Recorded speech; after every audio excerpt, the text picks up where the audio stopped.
संकीर्तन की ओम नमो भगवते वासुदेवाय।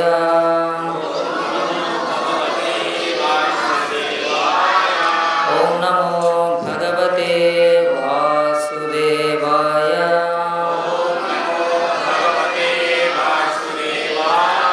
ओम नमो भगवते वासुदेवाय।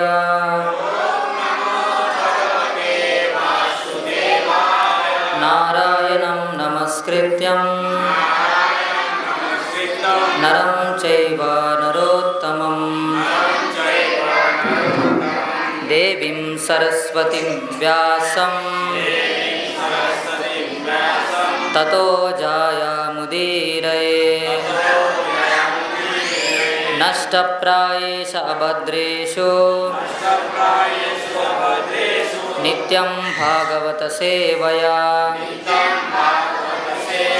भगवते उत्तमा श्लोके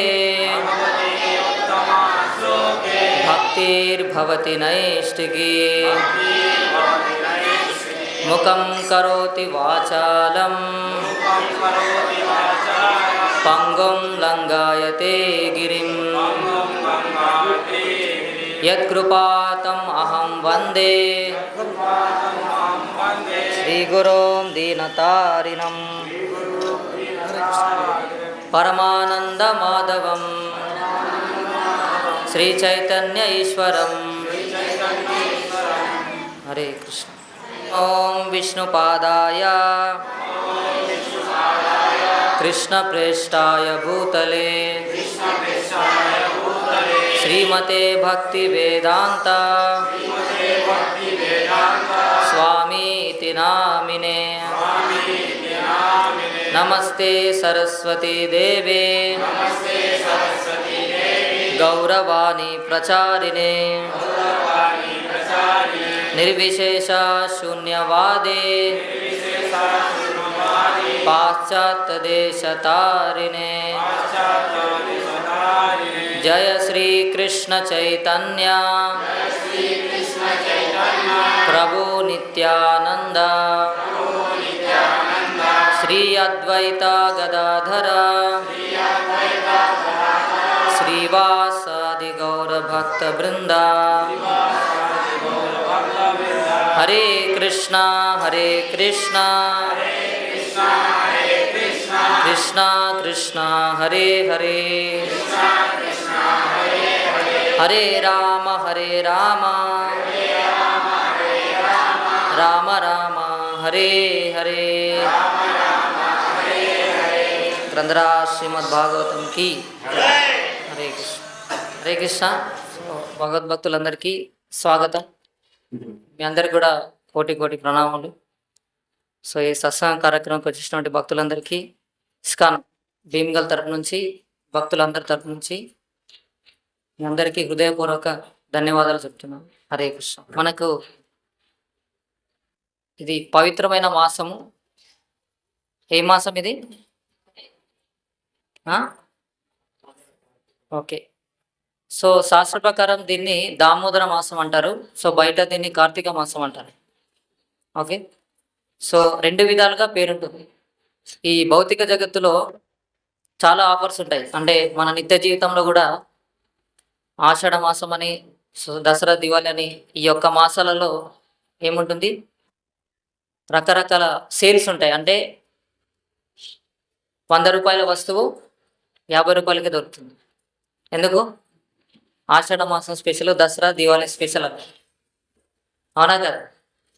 అంటే మనకు ఆఫర్స్ అంటే మనకేం తెలుసు, ఈ బయట ఉన్నటువంటి అంటే ఆఫర్స్ అంటే ఫెస్టివల్ సీజన్లో తక్కువ రేట్లో మనకి వస్తువులు అంటే సగానికి సగం రేట్లు వస్తాయి। సో మనం అదే మాసంలో కొనుక్కుందామని చాలామంది ప్లాన్ చేసుకుంటారు, అవునా? కానీ భక్తిలో కూడా ఆఫర్ ఉందని తెలుసా మీకు? భక్తిలో కూడా ఆఫర్ ఉంది। ఆ భక్తిలో ఆఫర్ ఎప్పుడు ఉంటుంది? ఇట్లాంటి కార్తీక మాసం ఉంటుంది, దామోదర మాసం, కార్తీక మాసం। ఏ విధంగా అయితే నీకు బయట వస్తువు 50 అంటే అంటే అంటే ఒక 1000 రూపాయలు ఉన్న వస్తువు నీకు 500కే దొరుకుతుందో, అదేవిధంగా నువ్వు మామూలు రోజుల్లో చేసేటువంటి భక్తి కంటే ఈ కార్తీక మాసంలో చేసేటువంటి భక్తి రెట్టింపు ఫలితాన్ని ఇస్తుంది. అందుకే మీరు చూడండి, ఈ కార్తీక మాసంలో అందరు కూడా పొద్దున లేచి స్నానాలు చేసి ఉసిరి చెట్టుకి దీపాన్ని పెట్టడం, సో ప్రదక్షిణ చేయడం, ఇట్లాంటి అన్ని కార్యక్రమాలు చేస్తుంటారు. ఎక్కువ కార్తీక మాసంలో పొద్దున్నే లేచి స్నానం చేస్తారు, తులసి చెట్టు ప్రదక్షిణ చేయడం, ఇట్లాంటివన్నీ మనం ఎప్పుడు చూస్తాము? ఎర్లీ మార్నింగ్ ఈ మాసంలో చూస్తాం. సో దీన్ని కార్తీక మాసం అన్న. అంటే ఈ మాసంలో ఏంటంటే భగవంతుని యొక్క ఒక్క నామం జపం చేసినా అది కొన్ని వందల రెట్ల వేల రెట్ల ఫలితాన్ని ఇస్తుంది. ఈ యొక్క మాసం అంత పవిత్రమైంది. అలాగే ఇదే మాసంలో భగవంతుడు యశోదమాతతో ఇదే మాసంలో ఆయన ఈ దామోదర లీల చేయడం జరిగింది. ఇదే కార్తీక మాసంలో ఆయన దామోదర లీల చేయడం జరిగింది. అలాగే ఇదే మాసంలో ఆయన గిరిగోవర్ధన పర్వతాన్ని కూడా లిఫ్ట్ చేశారు. మీ అందరు తెలుసు కదా గిరిగోవర్ధన పర్వతం. ఈ మాసంలోనే భగవంతుడు గిరిగోవర్ధన పర్వతాన్ని ఎత్తాడు. అలాగే ఇదే మాసంలో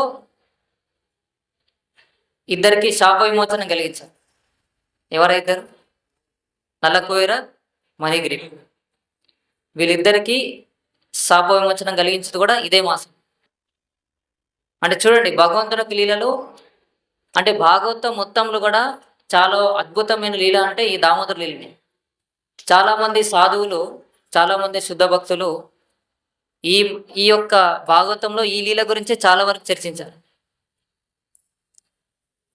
శుద్ధ భక్తులు, తర్వాత భగవంతుని యొక్క శుద్ధమైనటువంటి భగవద్భక్తులు, తర్వాత యోగులు, మునులందరూ కూడా ఎక్కువ అంటే భాగవతంలో ఎక్కువ సార్లు చర్చించినటువంటి అంశమే ఉంది అంటే అది దామోదర లీలే.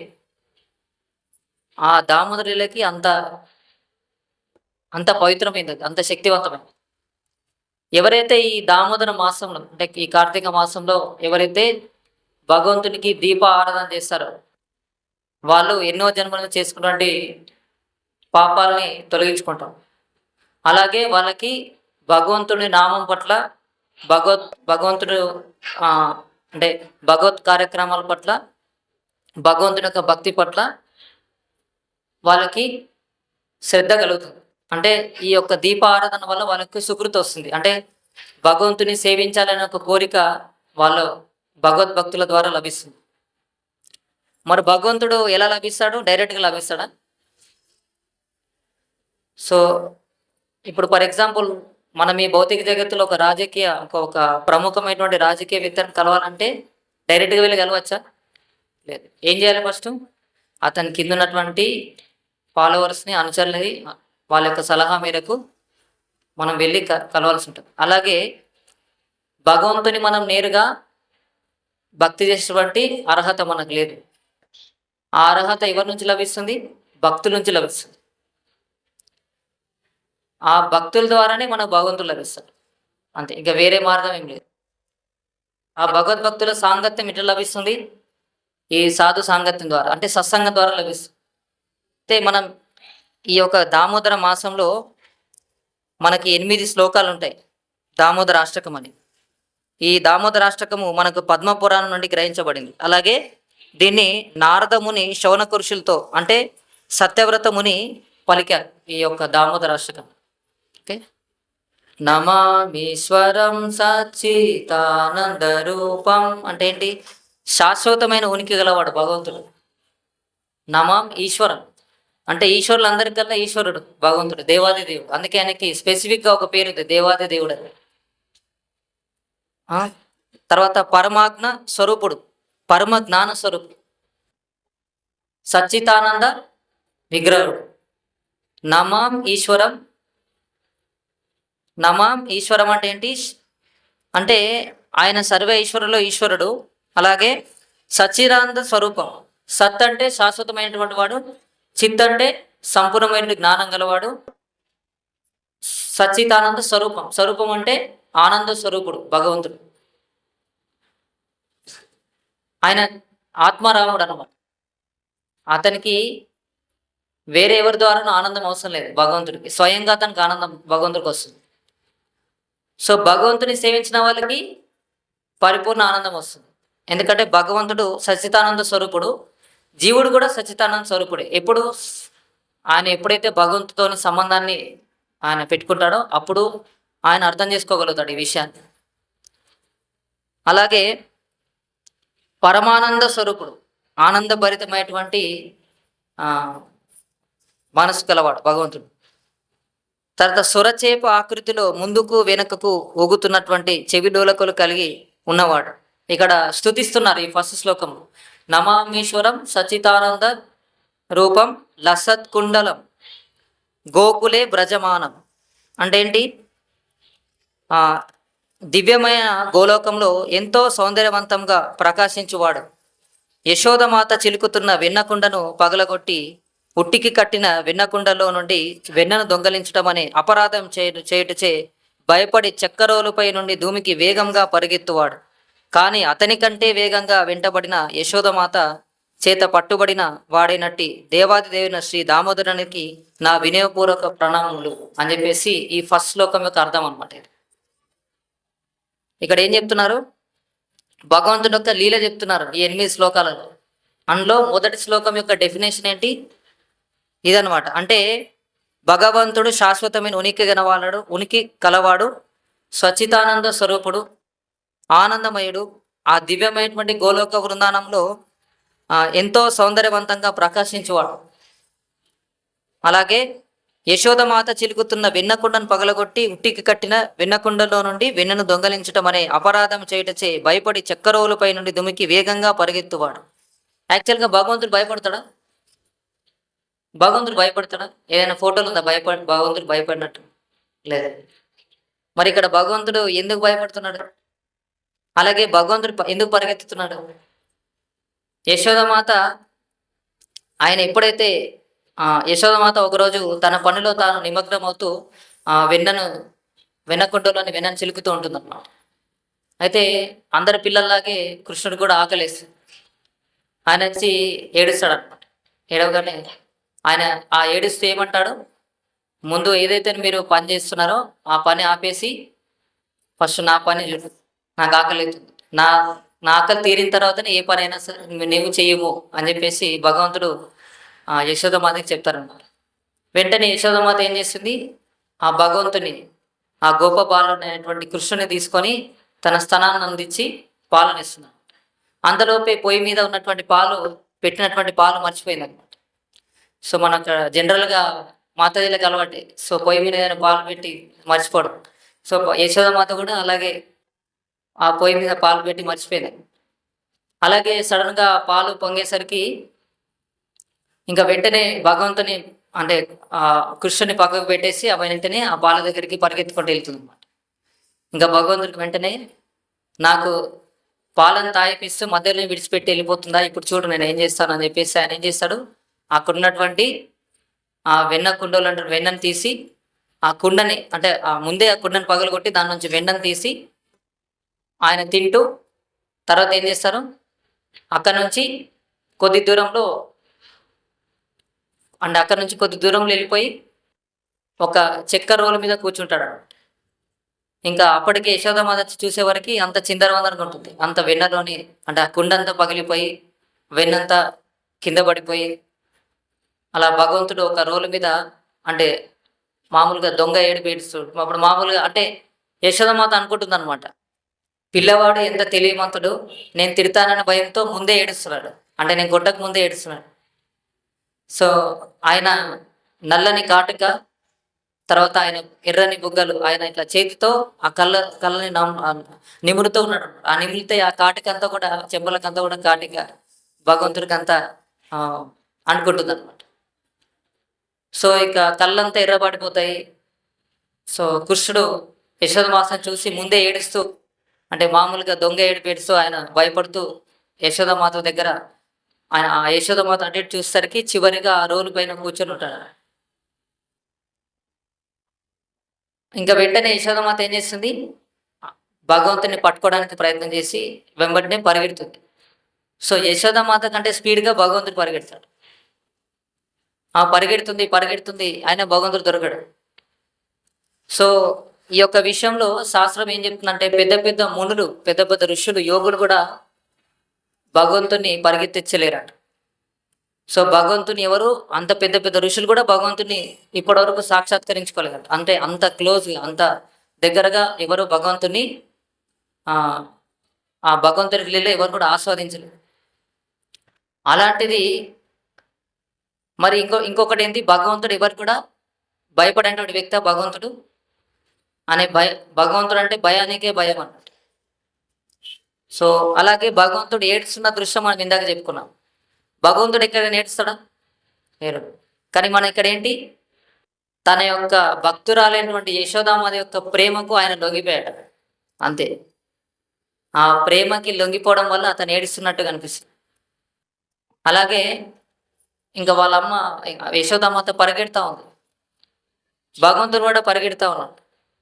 ఇంకా చివరికి భగవంతుడికి ఒక విషయంలో జాలేసింది. ఏంటి, ఇంకా మా అమ్మని ఎక్కువసేపు పరిగెత్తించద్దు, నేను ఆమె అలసిపోతుంది, నేను దొరికిపోతానని చెప్పేసి ఆయన ఏం చేశారు, ఇంకా మెల్లిగా భగవంతుడు తన వేగాన్ని తగ్గించి యశోదమాతకి దొరికిపోతుంది. ఇంకా దొరికిపోగానే మాత ఏం చేస్తుంది, అదే ఆ చక్కెరోలికి భగవంతుణ్ణి కట్టివేయడానికి ప్రయత్నం చేస్తుంది. మరి ఆ చక్కెరోలికి కట్టివేసేటప్పుడు లాస్ట్ ముడి ఏదైతుందో ఆ ముడి వేసేటప్పుడు ప్రతిసారి మూడింతలు తక్కువ పడుతుంది. ఫస్ట్ సారి ఆమె ప్రయత్నం చేస్తుంది, తక్కువ పడుతుంది. మళ్ళీ సెకండ్ టైం వేస్తుంది, మళ్ళీ తక్కువ పడుతుంది. అరే ఏంటిది, ప్రతిసారి వెళ్ళి తాడు తీసుకొచ్చినా సరే ఆయనని బంధించలేకపోతుంది. భగవంతుని ఎవరైనా బంధిస్తారా? భగవంతుని ఎవరు బంధించలేరు. కానీ యశోదమాత బంధించడానికి ప్రయత్నం చేసి చేసి చివరికి అలసిపోతే ఇక భగవంతుడు చూసి మళ్ళీ భగవంతుడికి జాలేసి సరే అని చెప్పేసి ఇంకా అమ్మని ఎందుకు ఇబ్బంది పెట్టడం అని చెప్పేసి భగవంతుడు ఏం చేస్తారు, ఇంకా చివరి తాడు ఏదైతుందో అది కట్టడానికి అనుమతిస్తారు. అప్పుడు ఆ తాడు కట్టడం జరుగుతుంది. అంటే భగవంతుడు ఇక్కడ ఎందుకు బందీ అయిపోయాడు? ఎందుకు అయిపోయాడు బందీ భగవంతుడు? ఎస్, అమ్మ అంటే ఆ భగవంతుని యొక్క శుద్ధ భక్తురాలు యశోదమ్మ. ఆమె ఏదో జన్మలో చేసినటువంటి ఆ యొక్క ఫలం వల్ల ఈరోజు యశోదమాతకి పుత్రుడుగా భగవంతుడు జన్మించడం జరిగింది. మరి భగవంతుడు ఎప్పుడు కూడా తన భక్తులతో లీలలు చేస్తాడు. అన్య వాళ్ళతో లీలలు చేయడు ఎప్పుడు కూడా. భగవంతుడు ఎప్పుడు కూడా ఏంటి, తన భక్తులతో మాత్రమే లీలలు చేస్తాడు. మరి యశోదమాత శుద్ధమైనటువంటి భక్తురాలు. ఆమె యొక్క భక్తికి ఇక్కడ భగవంతుడు, ఆమె యొక్క శుద్ధ భక్తికి భగవంతుడు లొంగిపోవడం జరిగింది. సో ఆమె ఎంతగా ప్రేమించేదంటే కృష్ణుడు ఆయన గోవర్ధన పర్వతాన్ని ఎత్తినప్పుడు 7 రోజులు, ఆ 7 రోజులు 56 రకాల వంటకాలు చేసి తీసుకొచ్చింది కృష్ణుడి కోసం. సో దాన్ని చెప్పని పోగొట్టాం. 50 రోజుల వరకు కృష్ణుడు ప్రతి ఒక్క వస్తువు అంటే ప్రతి ఒక్క ప్రసాదం ఏది కూడా వదలకుండా తినాలి. అంటే కృష్ణుడికి ఏమేమి ఇష్టమో అన్నీ కూడా వేసి పెట్టేది యశోదమ్మ. ప్రతి ఒక్కటి కూడా నా కృష్ణుడికి అదంటే ఇష్టం, ఇదంటే ఇష్టం, అదంటే అన్నీ ఇంకా చేసి ప్రతిదీ భగవంతుడికి తీసుకెళ్ళి ఇచ్చేది. సో భగవంతుడు ఒక్క హాఫ్ అన్ అవర్ కూడా తినకుంటే నా బుద్ధుడికి ఏమవుతుందో అనేటువంటి ప్రేమతో ఆమె ఎప్పుడు కూడా భగవంతుడికి సేవిస్తూ ఉండేది. ఏదో రకంగా సేవిస్తూ ఉండేది. యశోదమాత చేత పట్టుబడిన వాడినట్టి దేవాదేవుని శ్రీ దామోదరునికి నా వినయపూర్వక ప్రణామములు అని చెప్పేసి ఇక్కడ సత్యవర్త ముని చెప్తున్నారు ఈ ఫస్ట్ శ్లోకం. అలాగే దామోదర అని పేరెందుకు వచ్చింది భగవంతుడికి? దామ్ అంటే ఏంటి? దామ్ అంటే తాడు హిందీలో, ఉదర అంటే పొట్ట. సో దామోదర అంటే యశోదమాత ఆ రోలుకి ఆ పొట్టకి కట్టివేస్తుంది భగవంతుడు, అందుకే దామోదర అని పేరు వచ్చింది. దామ్ అంటే తాడు, ఉదరం అంటే పొట్ట, అందుకే దామోదర అని పేరు వచ్చింది భగవంతుడికి. భగవంతుని యొక్క లీలల్ని బట్టి భగవంతుడికి పేర్లు వస్తాయి. ఓకే, సెకండ్ శ్లోకం ఏంటి? ఉదంతం ముహూర్నేత్ర యుగ్మం రుజంతం కరం భోజయుగ్మేన సతంక నేత్రం ముహం శ్వాసకం పత్రిరేక కంఠ సీతాగ్రేవ దామోదరం భక్తిబద్ధం. సెకండ్ శ్లోకంలో ఏం చెప్తున్నారు? రెండవ శ్లోకంలో, జాతల్లి చేతిలో గల బెత్తమును చూసి అతడు ఏడుస్తూ రెండు కళ్ళను తన కమల పాస్తాలతో పదే పదే నునుముకుంటున్నాడు. అతడి కళ్ళు భయంతో నిండి ఉన్నాయి, మరియు అతడి శంఖము వలె 3 రేఖలను కలిగినట్టు అతని కంఠంలో గల ముత్యాల హారము అతడు ఏడవడం వలన కలిగే దీర్ఘ శ్వాస చేత ఊగుతూ ఉన్నది. అతడి ఉదరము తాడు చేత కాక తన తల్లి యొక్క విశుద్ధ ప్రేమ చేత బంధింపబడి. అటువంటి దేవదేవుని శ్రీ దామోదరునికి నా వినయపూర్వక ప్రణామములు. సో మనం ఇందాక చర్చించాం, భగవంతుడు నిజంగా దేని ద్వారా బందీ అయ్యాడు? తాడు ద్వారా బందీ అయ్యాడా? లేదు, భక్తి ద్వారా ఆ యశోదామాత యొక్క ప్రేమ పాశ. ఇక్కడ అదే చెప్పారు. ఆయన మెడలో ఉన్నటువంటి ఆ ముత్యాల హారము ఆయన గట్టిగా ఏడుస్తుంటే అది ఊగుతూ ఉందంట. ఆ ముత్యాలను ఆయన బిగ్గరగా రోధిస్తూ ఆ తల్లి యొక్క విశుద్ధ ప్రేమకి ఆయన లొంగిపోయాడు. భగవంతుడికి అసలు ఏడుపు అంటే ఏంటిదో తెలియదు ఫస్ట్ ఆఫ్ ఆల్, కానీ ఇక్కడ ఏడుస్తున్నాడు. భగవంతుడు ఏడుస్తాడా ఎప్పుడైనా? లేదు. కానీ ఇక్కడ ఏంటి? ఆ భక్తులతో ఆయన లీలలు చేస్తున్నాడు. సో చాలామంది ఏమనుకుంటారు, సో కృష్ణుడు కూడా మనలాంటి వ్యక్తే, సో ఆయన కూడా కొన్ని ఆయన కాకపోతే ఆయన కొంచెం అద్భుతమైనటువంటి చేశాడు, మనం చేయలేదు అని చెప్పేసి తక్కువ భావంతో చూశారు. లేదు, ఆయన యొక్క జన్మ, ఆయన యొక్క కర్మ అన్నీ కూడా దివ్యమైనటువంటివి. సో భగవద్గీతలో చెప్పారనమాట భగవంతుడి గురించి. ఏంటి? 4వ అధ్యాయంలో భగవంతుడు చెప్తారు, జన్మ కర్మచమే దివ్యం ఏవం యో వ్యక్తి తత్వత త్యక్తా దేహ పునర్జన్మ నైతి మామేతి సో అర్జున అని చెప్తారు. హే అర్జున, నా యొక్క జన్మ, నా యొక్క కర్మ, నా యొక్క లీలలు ఈ 3 దివ్యమైనటువంటివి. అలాగే నా గురించి ఎవరైతే తెలుసుకుంటారో వాళ్ళు నా యొక్క ధామానికి వస్తారు. వాళ్ళకు కూడా మృత్యు లేదు, ముసల్తనం లేదు, వ్యాధి లేదు. ఈ 4 నుంచి కూడా వాళ్ళు విముక్తి పొందుతారు నా గురించి తెలుసుకున్న వాళ్ళు అని చెప్పేసి ఆయన 4వ అధ్యాయంలో చెప్తారు భగవంతుడు. భగవంతుడి యొక్క జన్మ డిఫరెంట్, భగవంతుడి యొక్క కర్మ డిఫరెంట్. భగవంతుడు ఏ కర్మ చేసినా భగవంతుని బంధించదు, కానీ మనం ఏదైనా కర్మ చేస్తే వెంటనే అది మనల్ని బంధిస్తుంది. భగవంతుడి యొక్క జన్మ కూడా డిఫరెంట్, మనలా కాదు. అంటే మన యొక్క జన్మ ఏ విధంగా ఉంటుంది? ఒక స్త్రీ ఒక పురుషుడు కలయిక వల్ల ఒక మానవుడు జన్మ తీసుకోవడం జరుగుతుంది. కానీ భగవంతుడి జన్మ అలా జరగదు. భగవంతుడు ముందే ఏం చేశాడు? దేవకి వసుదేవులకి తన యొక్క చతుర్భుజ రూపాన్ని దర్శనమిచ్చి తర్వాత ఆ దేవకి యొక్క గర్భంలో ప్రవేశించడం జరుగుతుంది. అలాగే భగవంతుడు ఎప్పుడు కూడా నిత్య యవ్వనుడు. 10 సంవత్సరాల కింద మనం ఒక విధంగా ఉంటాం, మళ్ళీ ఇంకా 10 సంవత్సరాల తర్వాత మనం ఇంకో విధంగా ఉంటాం. దేహినోస్మిన్ యథా దేహే కౌమారం యవ్వనం జర తథా దేహంతర ప్రాప్తి దీనస్తత్ర ముహ్యతి. భగవద్గీత ఇదేగా చెప్పింది.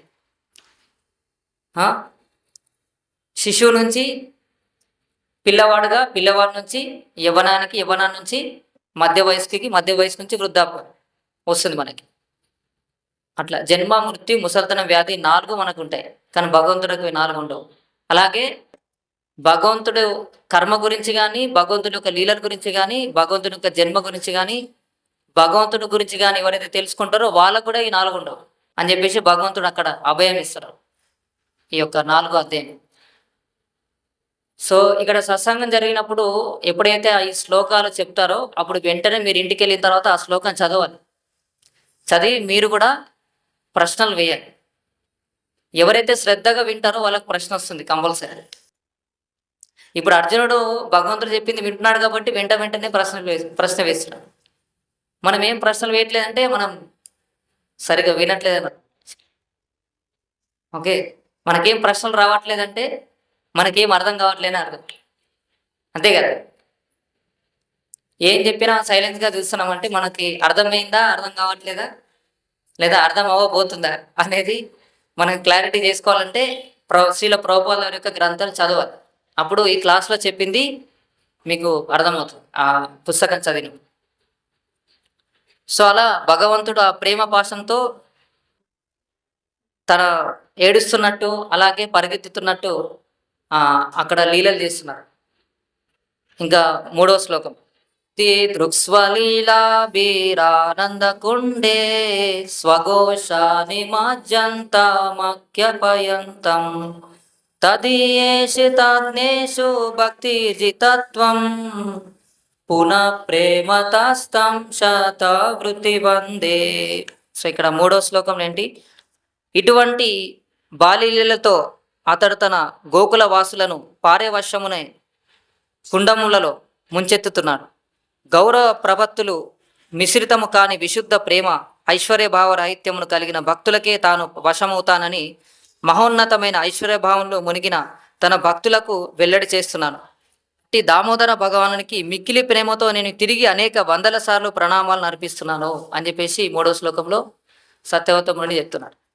ఇక్కడ ఏం చెప్తున్నారు అంటే భగవంతుడు తన బాల్యలీలలతో బృందావనం ఉన్నటువంటి గోకుల వాసులందరికీ కూడా పారవశ్యంతో ముంచెత్తుతున్నాడు. తన గౌరవ ప్రపత్తులు మిశ్రితం కాని విశుద్ధ ప్రేమ అంటే భగవంతుడి యొక్క ప్రేమలో ఎటువంటి కల్మషం ఉండదు. సో మన యొక్క ప్రేమలో ఏదో ఒక ఫలం ఉంటుంది అనమాట, బ్యాక్గ్రౌండ్ ఏదో ఒక మనం ఫలితాన్ని ఆశిస్తాం. కానీ భగవంతుడు ఏంటి? స్వచ్ఛమైనటువంటి ప్రేమ, విశుద్ధ ప్రేమ, ఐశ్వర్య భావ రహిత్యమును కలిగిన భక్తులకే తాను వశమవుతానని మహోన్నతమైన భగవాన్ని మిక్కిలి ప్రేమతో నేను తిరిగి అనేక వందల సార్లు ప్రణామాలను అర్పిస్తున్నాను. ఇక్కడ భగవంతుడు మూడో శ్లోకంలో చెప్తున్నారనమాట. ఆయన ఎవరికి లొంగుతాడంటే భగవంతుడు ఎవరైతే తన విశుద్ధ భక్తులు ఉంటారో వాళ్ళకి మాత్రమే భగవంతుడు లొంగుతాడంట, అంతకు మించి ఎవరికి లొంగడు. సో భగవంతుడు కేవలం శుద్ధ భక్తులకు మాత్రమే లొంగిపోతాడు. శుద్ధ భక్తుడు ఎప్పుడైతే తన సర్వాన్ని భగవంతుడికి అర్పిస్తారో, ఎవరైతే తన మనస్సుని తన చిత్తాన్ని మొత్తం కూడా భగవంతునికి అర్పించి భగవంతుని యొక్క నామాన్ని, సో తర్వాత భగవంతుని యొక్క లీలల్ని ప్రతిదీ కూడా తన హృదయంలో తీసుకొని భగవంతునికి హృదయపూర్వకంగా సేవ చేస్తారో వాళ్ళకి భగవంతుడు అమ్ముడు పోతాడు. ఓకే, భగవంతుడు ఏం చేస్తాడు? అమ్ముడు పోతాడు. సో దీనికి ఎగ్జాంపుల్స్ మనకు శాస్త్రం నుంచి చాలా ఉన్నాయి. ఒకరోజు దుర్వాసముని అంబరీష మహారాజుకి ఒక అపరాధం చేస్తారు. ఏం అపరాధం చేస్తారు? అంబరీష మహారాజు నిష్టగా ఏకాదశి వ్రతం చేసి ఇంకా నెక్స్ట్ డే ద్వాదశి రోజు తాను దుర్వాసముని కోసం ఎదురు చూస్తూ ఉంటారు. తనతో పాటు ద్వాదశ వ్రతాన్ని ముగిద్దామని. ఆయన ద్వాదశి గడియలు అయిపోతూ ఉంటాయి. ఆ ద్వాదశి గడియలు అయిపోయే ముందు దుర్వాసముని కోసం వెయిట్ చేసి చివరికి అంబరీష మహారాజు ఏం చేస్తారు? ఒక డ్రాప్ వాటరు తను నోట్లో వేసుకోవడానికి ప్రయత్నం చేస్తాడు. అలా ప్రయత్నం చేశాడు లేదో దుర్వాసముని వచ్చేసాడు. అక్కడికి వచ్చేసి ఆయన వెంటనే ఆగ్రహానికి గురై, నీవు నేను వచ్చే వరకు కూడా ఆగలేదు, ద్వాదశ పారాయణని మొదలు పెట్టేశావు అని చెప్పేసి తన వెంట్రుకల నుంచి ఒక వెంట్రుక తీసి ఒక రాక్షసుని సృష్టిస్తాడు. ఎవరు? దుర్వాసము. సృష్టించేసరికి ఆ రాక్షసుడు ఈ అంబరీష మహారాజుని అటాక్ చేయడానికి వస్తాడు. ఆయన వెంబడి అంబరీష మహారాజు మనస్ఫూర్తితో భగవంతుని వేడుకుంటాడు. ఏంటి? హే స్వామి, నేను దుర్వాసమునికి ఎటువంటి అపరాధం చేయలేదు, అయినా సరే ఈ యొక్క రాక్షసు నుంచి నన్ను విముక్తి చెందించు, ఇంకా నీవే నాకు శరణాగతి అని చెప్పేసి అంబరీష మహారాజు ఏం చేశారు? మనస్ఫూర్తిగా భగవంతుని వేడుకుంటారు. అప్పుడు వెంటనే ఏమవుతుంది? అప్పుడు వెంటనే భగవంతుడు సుదర్శన చక్రాన్ని విడిస్తారన్నమాట. వెంటనే ఆ సుదర్శన చక్రం అన్ని లోకాల నుంచి వచ్చి దుర్వాసముని ధర్ముతూ ఉంటాడు. ఇంకా దుర్వాసముని కూడా ఏం చేస్తాడు? నన్ను ఎవరైనా రక్షిస్తారేమో అని చెప్పేసి మొదట బ్రహ్మ దగ్గరికి వెళ్తాడు. బ్రహ్మ కూడా రక్షించలేకపోతాడు. ఆ సుదర్శన చక్రం నుంచి శివలోకంకి వెళ్తాడు. శివుడు కూడా రక్షించలేకపోతాడు. ఇతర దేవి దేవతలందరి దగ్గరికి వెళ్తాడు. ఎవరు కూడా దుర్వాసముని రక్షించలేకపోతాడు. లాస్ట్కి వస్తే ఏం చేస్తాడు? దుర్వాసముని వైకుంఠానికి వెళ్తాడు. వైకుంఠానికి వెళ్ళి, హే స్వామి నన్ను రక్షించండి అని చెప్పేసి అంటే భగవంతుడు ఒక మాట చెప్తాడు. ఏంటి? హే దుర్వాస, ఈ సృష్టిలో అన్నీ నా కంట్రోల్లో ఉన్నాయి కానీ నేను నా కంట్రోల్లో లేను అని చెప్పేసి అంటాడు భగవంతుడు. ఈ సృష్టిలో అన్నీ నా కంట్రోల్లో ఉన్నాయి కానీ నేను నా కంట్రోల్లో లేనని చెప్పేసి అంటాడు. అదేంటి స్వామి, మీరు మీ కంట్రోల్ లేకపోవడం ఏంటి, అన్ని మీ కంట్రోల్లో ఉండడం ఏంటి, నాకేం అర్థం కావట్లేదు అని చెప్పేసి దుర్వాసముని అంటాడు. ఎందుకంటే నేను నా భక్తుల యొక్క కంట్రోల్లో ఉన్నాను అని చెప్పేసి దుర్వాసముని భగవంతుడు చెప్తారు. నేను నిన్ను రక్షించాలంటే నా భక్తుడు నీకు క్షమాపణ చెప్తే అప్పుడు నేను నిన్ను రక్షించగలను అని చెప్పేసి అంటే ఇంకా వెంటనే దుర్వాసముని పరిగెత్తి అంబరీష మహారాజు యొక్క కాలం మీద పడుతుంది. వెంటనే ఏమవుతుంది, ఆ సుదర్శన చక్రం వెనక్కి వెళ్ళిపోతుంది. అంటే ఇక్కడ ఏంటి, విశుద్ధ భక్తులకు మాత్రమే భగవంతుడు లొంగుతాడు, అన్యులకు కాదు.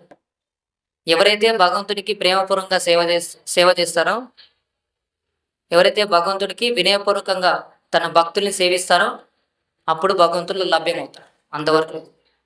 సో ఆది పురాణంలో భగవంతుడు అర్జునుడికి చెప్తున్నాడు అనమాట. ఏంటి, హే అర్జున, ఎవరైతే నేరుగా నా భక్తుడని చెప్పుకుంటాడో వాడు నా భక్తుడే కాదు అని చెప్పారు.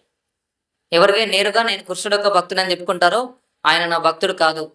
ఎవరైతే నా భక్తులకి దాసాను దాసాను దాసనని చెప్పుకుంటాడో వాడే నా నిజమైన భక్తుడు అని చెప్తారు భగవంతుడు.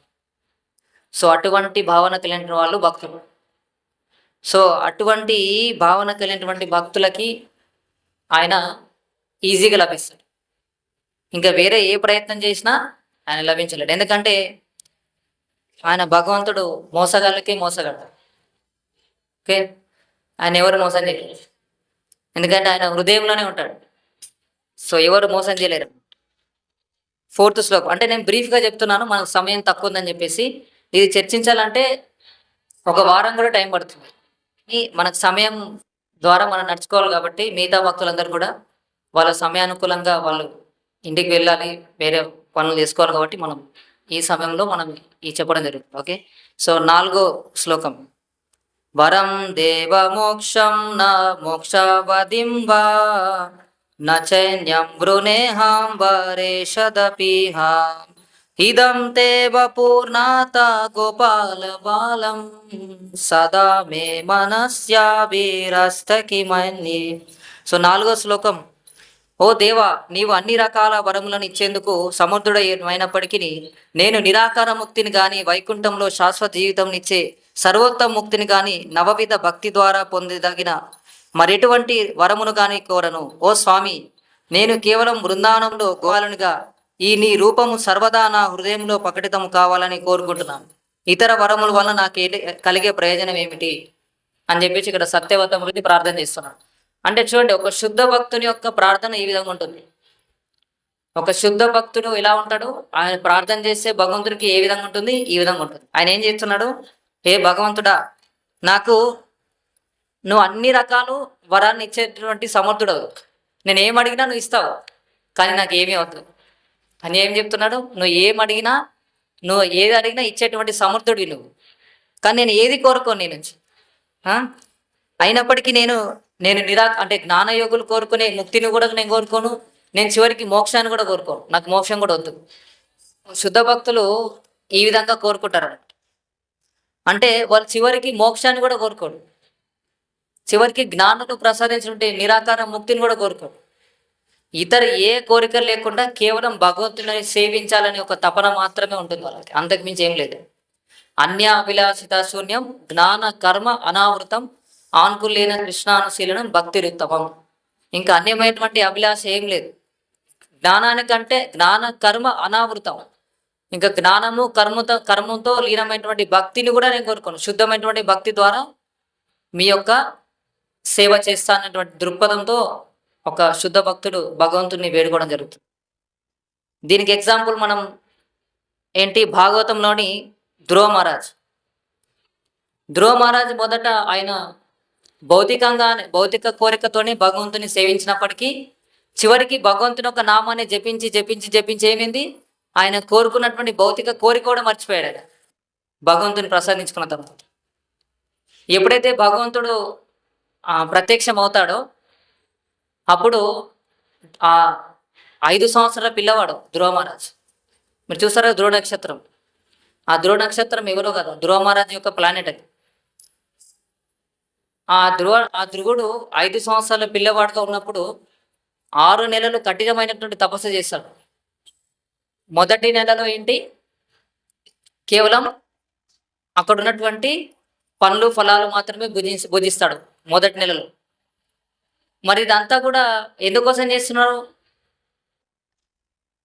ధ్రువ మహారాజు ఎందుకోసం ఇంత కఠినమైన తపస్సు చేస్తున్నాడు? ఎందుకంటే కేవలం తన తండ్రి యొక్క ప్రేమను పొందడానికే. తన యొక్క తండ్రికి 2 భార్యలు అనమాట. దానిలో నుండి రెండవ భార్య ఎప్పుడైతే ఈ ధ్రువ మహారాజు వెళ్ళి తన యొక్క తండ్రి యొక్క ఒడిలో కూర్చున్నప్పుడు రెండవ భార్య అవమానిస్తుంది. నువ్వు నీ తండ్రి ఒడిలో కూర్చోవాలంటే నా బిడ్డగా పుట్టుంటేనే నీకు అర్హత ఉంటుంది, అంతవరకు లేదు అని చెప్పేసి ఆమె అవమానపరుస్తుంది ధ్రువ మహారాజు. వెంటనే ఆయన మొదటి తల్లి దగ్గరికి వెళ్తాడు ధ్రువ మహారాజు. వెళ్ళి ఆయన జరిగినటువంటి అవమానాన్ని చెప్తాడు. 5 సంవత్సరాల పిల్లవాడు వెళ్తే, మరి నా కోరిక, నేను నా తండ్రి ఒడిలో కూర్చోవాలి, నా తండ్రి ప్రేమ నేను పొందాలంటే నేను ఏం చేయాలి అని చెప్పేసి మొదటి తల్లిని అడుగుతాడు. అప్పుడు ఆమె చెప్తుందనమాట, నీవు విష్ణువుని ఆరాధించు, నీ కోరిక నెరవేరుతుంది అని చెప్పి చెప్తుంది. ఇంకా వెంటనే మరి విష్ణు ఎట్లా లభిస్తాడు నాకు? ఎవరు విష్ణువు ఎట్లా లభిస్తాడు అంటే, నువ్వు ఎప్పుడైతే మనస్ఫూర్తిగా వేడుకుంటావు అప్పుడు నీకు భగవంతుడు లభిస్తాడు అంటే, ఆయన వెంటనే 5 సంవత్సరాల వయసులో ఆయన వెంటనే ఇల్లు విడిచేసి ఆయన ఏం చేస్తాడు? అరణ్యాలకు వెళ్ళిపోతాడు తపస్సు చేసుకోవడానికి. ఆయన తపస్సు చేసుకోవడానికి వెళ్ళిపోయేటప్పుడు నారదముని అక్కడికి వస్తాడు అనమాట. వచ్చి ఆ చిన్న పిల్లవాడు ఇంత అరణ్యంలో వెళ్తున్నాడు కూడా ఎవరు నీవు అని చెప్పేసి అంటే, నేను ఇలా ధ్రువుణ్ణి, నేను నా యొక్క తండ్రి యొక్క ప్రేమను పొందాలి, మా అమ్మగారు చెప్పారు ఆ విష్ణు భగవాన్ని ఆరాధించమని అని చెప్పి చెప్పారు. అరే, నీకు భగవంతుని యొక్క తపస్సు చేయడానికి చాలా సమయం ఉంది, ఇప్పుడు నువ్వు చిన్న పిల్లవాడివి, 5 సంవత్సరాల పిల్లవాడి, నీకు ఎందుకు ఇంత పెద్ద తపస్సు, ఇంటికి వెళ్ళి ఆడుకో అని చెప్పేసి అంటారు. ఎవరు? నారదముని. లేదు, నేను ఖచ్చితంగా భగవంతుని నేను సాక్షాత్కరించుకోవాలి అని చెప్పి చెప్తారు. చాలా మొండి పట్టుదలతో ఉంటాడు ధ్రువ మహారాజు. ఇంకా ఆయన అంటాడు, ఇంకా చాలా సంవత్సరం ఉంది, చాలా నువ్వు ఇంకా భక్తి చేయడానికి నీకు చాలా సంవత్సరాలు ఉన్నాయి, ఇప్పటి నుంచే నీకు ఎందుకు ఇంత పెద్ద తపస్సు అంటే, ధ్రువ మహారాజు ఏమంటాడో తెలుసా? నేను ఇంతకు ముందు భక్తి చేయగలను అని చెప్పేసి నీవు గ్యారంటీ ఏమైనా ఇస్తావా నాకు? నువ్వేమైనా బాండ్ పేపర్ రాసిస్తావా అని చెప్పేసి ధ్రువ మహారాజు అంటాడు. ఆయన చెప్పిన మాటకి ఆయన ప్రసన్నమైపోయి ఓం నమో భగవతే వాసుదేవాయ అని చెప్పేసి ఆయనకి నామాన్ని ఉపదేశించేస్తాడు. ఎవరు? నారదముని. ఆయనలో ఉన్నటువంటి తీవ్రమైనటువంటి ఆ కఠినమైనటువంటి దృక్పథాన్ని చూసి ఆ మహామంత్రాన్ని ఆయనకి ఓం నమో భగవతే వాసుదేవ అనే ఒక మంత్రాన్ని ఇచ్చేస్తాడు. ఈయన వెంటనే వెళ్ళిపోయి ఆ తపస్య చేయడానికి వెళ్తాడు అనమాట. అంటే అది 6 నెలలు చాలా కఠినమైన తపస్య. మొదటి నెలలో కేవలం పండ్లను మాత్రమే భుజిస్తాడు ధ్రువ మహారాజు. ఇంకా 2వ నెలలో ఏంటి? కేవలం కందమూలాలు తింటాడు. అంటే గడ్డలు, ఈ భూమిలో తిరిగేటువంటి కందమూలాలు ఉంటాయి, రత్నగడ్డలు, సో ఇట్లా ఉంటాయి కదా కందమూలాలు, ఆ కందమూలాలు తింటాడు. 3వ నెలలో ఆకులు అలమలు మాత్రమే తింటాడు. 4వ నెలలో కేవలం గాలిని మాత్రమే పీల్చుకుంటాడు, గాలిని పీల్చుకుంటూ మాత్రమే ఉంటాడు. 6వ నెలలో ఆ గాలి కూడా పీల్చుకోవడం మానేస్తాడు. ఈయన తపస్సుకి ముల్లోకాలు ఉన్నటువంటి బ్రహ్మ వీళ్ళందరూ కూడా వాళ్ళకి ఊపిరి ఆడట్లేదు ఈయన తపస్సు చేస్తే, అంత కఠినమైన తపస్సు చేస్తారు. మరి మీరు ఎంతమంది రెడీ ఉన్నారు ఈ తపస్సు చేయాలి? ఉన్నారా? 6 నెలలు తపస్సు చేస్తారు ఇలా? లేదు. అలా తపస్సు చేసి ఆయన తపస్సుకి ప్రసన్నమైపోయి దేవతలందరూ కూడా భగవంతు దగ్గరికి వెళ్ళి పరిగెత్తుకొని వెళ్తారనమాట. హే దేవదేవ, మాకు ముల్లోకాల్లో గాలి ఆడట్లేదు, ఆయన అంత పెద్ద తపస్సు చేస్తున్నారు, మీరు వెళ్ళి వెంటనే అనుగ్రహించండి అంటే, ఆ స్వామి వెంటనే వెళ్ళి ధ్రువ మహారాజుకి అనుగ్రహించగానే ఆయన దేనికోసం కోరుకున్నాడు?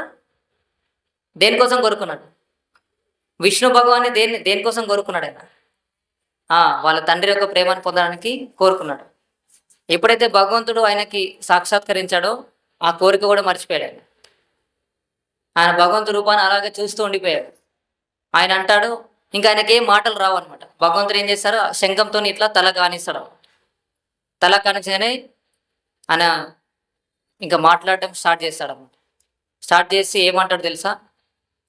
నేను పగిలిన గాజు పెంకల కోసం వెతుకుతా ఉన్నాను, నాకు వజ్రమే దొరికిందంటాడు. ఎవరు? ధ్రువ. నీకేం కావాలో కోరుకో అంటే, నాకేమీ వద్దు, కేవలం మీ యొక్క పాదపద్మాల యొక్క సేవే నాకు కావాలంట. లేదు, నీ యొక్క తండ్రి ప్రేమను పొందాలని కోరుకున్నావు, ఆ తండ్రి ప్రేమను నువ్వు ఖచ్చితంగా పొందుతావు. అలాగే నీకు నేను ఇచ్చేటి వరం ఏంటంటే, ఒక ధ్రువ అనే నక్షత్రం, ఒక ప్లానెటే నీకు ఇచ్చేస్తున్నా అని చెప్పి చెప్తున్నాడు. ఒక గ్రహమే ఇచ్చేస్తాడు ధ్రువ మహారాజ్.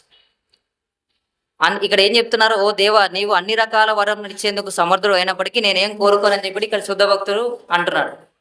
భగవంతుడు ఏమైనా ఇవ్వడానికి సమర్థవంతుడు. ధ్రువ మహారాజ్కి ఒక గ్రహాన్నే ఇచ్చేశాడు. అలా భగవంతుడు ఏది ఇచ్చినా మనం తీసుకోవడానికి రెడీ ఉంటాం. భగవంతుడు ఆయన 4 చేతులతో ఇవ్వడానికి రెడీగా ఉన్నాడు. తీసుకోవడానికి నీకు ఎన్ని చేతులు ఉన్నావు? నీకు 2 చేతులు. ఆయన 4 చేతులతో నీకు ఇవ్వడానికి రెడీగా ఉన్నాడు. సో అలా, కానీ శుద్ధ భక్తుడు ఇట్లాంటివి ఏం కోరుకోవడానికి. సో ఈ విధంగా భగవంతుడు ఈ యొక్క 8 శ్లోకాలలో కూడా తన గురించి, అంటే భగవంతుడి యొక్క లీలల గురించి చెప్పడం జరుగుతుంది. సో ఇప్పుడు మనం దామోదర అష్టకం చదువుదాము, అంటే స్తుతిద్దాము. ఎప్పుడైతే దామోదర అష్టకం జరుగుతుందో అప్పుడు మీరు అందరు కూడా వెనుకను అనుసరించి పాడాలి. ఎప్పుడైతే హరే కృష్ణ మంత్రం స్టార్ట్ అవుతుందో అప్పుడు ప్రభుజీసు వరుసగా వెళ్ళి దీపారాధన చేసిన తర్వాత అప్పుడు మళ్ళీ మాతాజీసు వరుసగా వెళ్ళి దీపారాధన చేయాలి.